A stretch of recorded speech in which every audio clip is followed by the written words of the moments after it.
It's Chance and Fallon taking the stage. Deep dives ready to engage. Conversations that spark the soul, where stories unfold and make you whole. The Chance and Fallon show's the place to be. Talking about the world and what we need to see.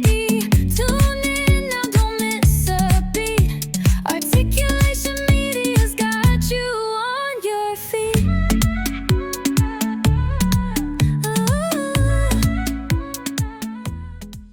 Welcome to the Chance and Fallon Show.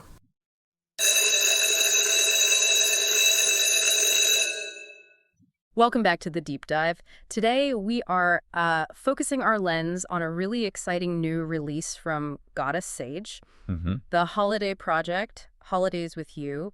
It just came out December 7th, 2025. It's her 8th studio album, but it's actually her first full holiday collection. And the sources we've pulled for this, I mean, they go so much deeper than just a simple album review. Right. They give us this really comprehensive look at her entire 30-year career, and they tie all of her past work directly into the choices she's making now. So our mission today is to kind of figure out what makes her sound so unmistakably her own. Exactly. And how she managed to translate that identity into a genre like holiday music, which, can be pretty creatively restrictive sometimes. And what's so interesting right off the bat is the contrast. You can see it immediately in the sources. I mean, this is not your typical holiday album. Not at all. You've got these intensely romantic, kind of slow burn tracks right next to these really powerful songs about cultural celebration, like Kwanzaa. And the thing that has to hold it all together is that signature soulful sound. Okay, so let's unpack this. Precisely. Yeah. To really get the album, you have to start with the instrument itself. And the foundation of everything Goddess Sage does, it's her voice. The sources describe it across the board as warm, soulful, and just incredibly expressive. Let's get a little technical for a second. What are we actually talking about? What are the hallmarks of that sound? Okay, so the sources really break this down. She has the super smooth mid-range, but what's really unique is her low register. It's described as having this soft, gritty, almost intimate quality. Like a whisper with weight behind it. Yes, that's a perfect way to put it. And then when she moves up into her upper mids, the tone is smoky, it's clear, but, and this is crucial, it's never harsh. It stays warm. Which keeps the emotion from ever feeling, grating. I also noticed the sources kept mentioning her signature touches. They talk about a tasteful micro vibrato. That little waver that adds texture, and her smooth slides, how she just glides between notes. Right. And that's where her deep genre knowledge comes in. Her phrasing is very jazz-inflected. So she's not as rigid with the rhythm as, say, a pop singer might be. And then there's what they call the neo-soul ornamentation.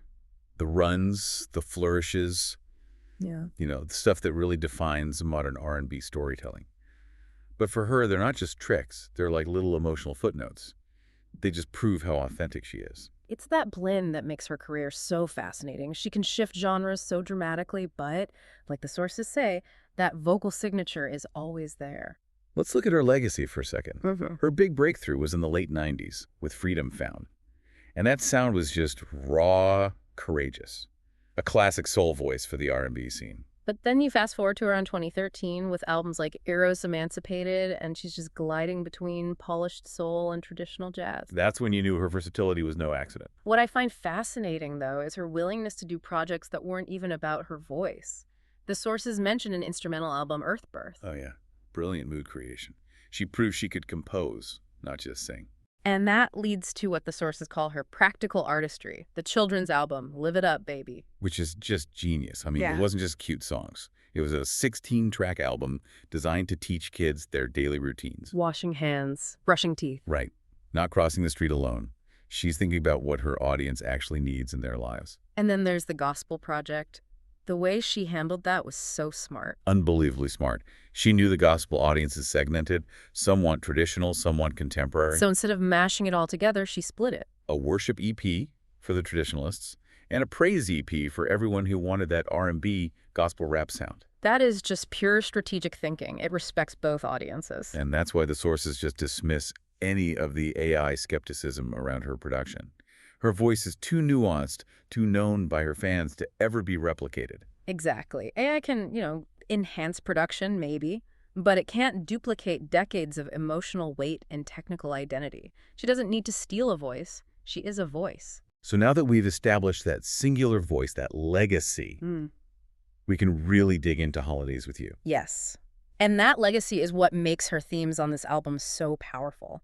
So we have the voice. Now let's talk about how she uses it to redefine holiday intimacy. Here's where it gets really, really interesting.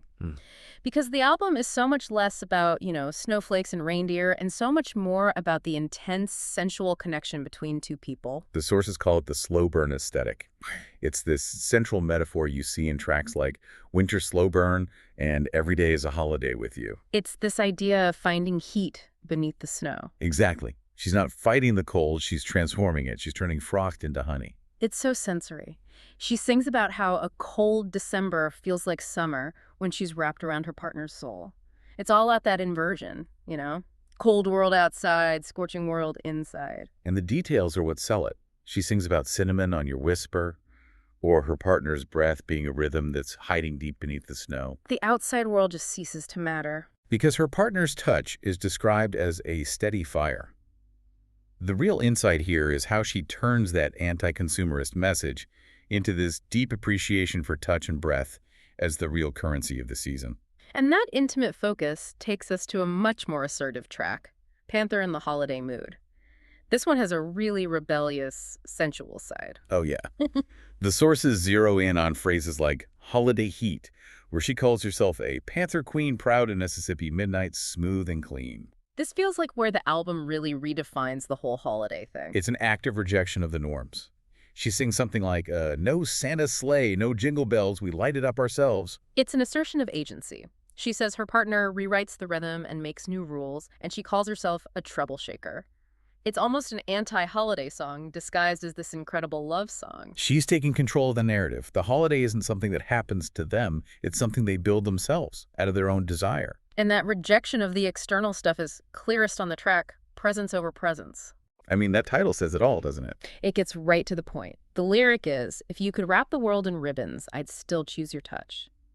It's not just sweet, it's a conscious choice. A choice to value stillness and connection over stuff. Right. And this theme of proximity being the ultimate warmth, it's everywhere. In one song, her partner's voice is the moment the holidays truly begin. And in December, In Your Arms, she says that every storm turns soft and home is just leaning in toward you. There's no physical building needed. The person is the warmth. In fact, in nights like this under warm lights, she says, nights like this don't need no external fire. The internal fire is enough. It all connects. If your presence is the heat, nothing from the outside can touch that peace. So if we connect this intense physical intimacy to the bigger picture, the album then shifts into this theme of aspirational personal growth. Right. The sources suggest that the physical love can only be sustained if it's built on a foundation of self-worth. And that's where we get the track, Loving You 'Cause I Love Me. That's a really complex idea. How does she keep a message like that from sounding, a little cliche? By grounding it in her own personal journey. The idea isn't that she waited for someone to complete her.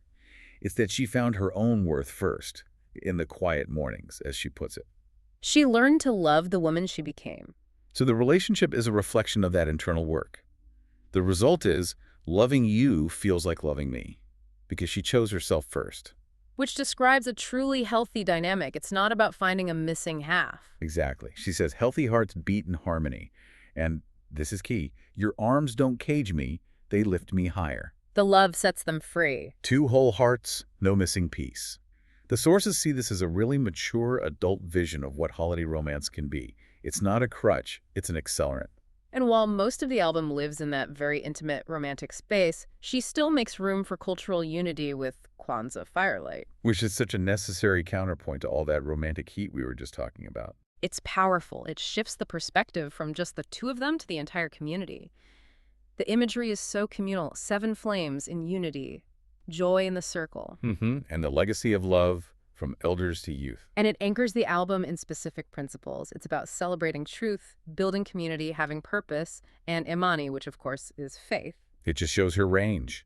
She can go from the intensely personal to the broadly communal and lose none of that emotional power. Then the album concludes by turning toward the future with the New Year's tracks. New Year's Glow, Midnight on New Year's Eve. It's a beautiful transition. It functions as this forward-looking promise. And those songs are all about that specific moment of transition, right? That feeling of being between years. Yes.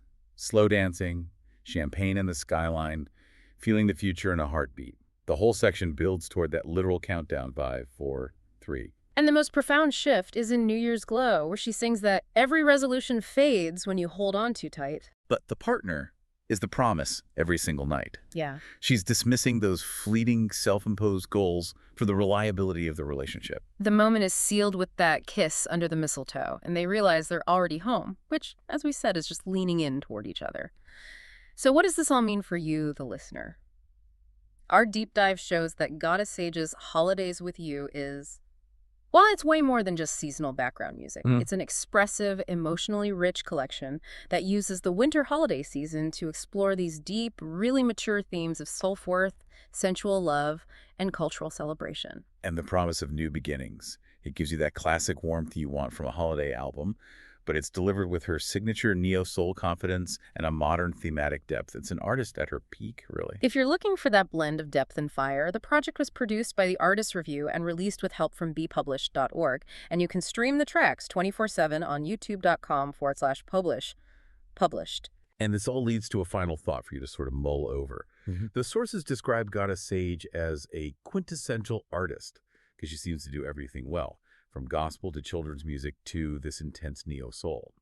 So in an era that really rewards specialization, what is it that allows an artist like her to move so effortlessly between the intimacy of a love song and the deep tradition of Kwanzaa, all while maintaining that one singular, unmistakable voice? Maybe the real power is just authenticity. Maybe it makes genre limitations completely irrelevant.